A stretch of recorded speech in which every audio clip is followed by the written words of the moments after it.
করে করে এই চোরগুলোর যদি হাত কেটে দেওয়া হয়, বলেন এরা কি চাইবে কোরআনের আইন প্রতিষ্ঠিত হয়ে যাক? চাইবে না। তাহলে এক নাম্বার কি? আর জোরে বলেন এক নাম্বার কি? দুর্নীতির ওই আখড়ায় বসে জাহির করে জ্ঞান, কলম দিয়ে কামাই টাকা, আবার ধরে সাধুর ভান।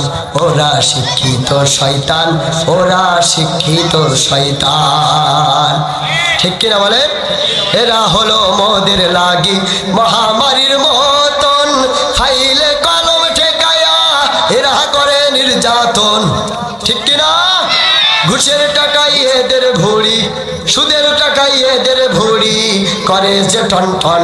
ওরা শিক্ষিত শয়তান, এরা শিক্ষিত শয়তান। তাহলে এক নাম্বার কি?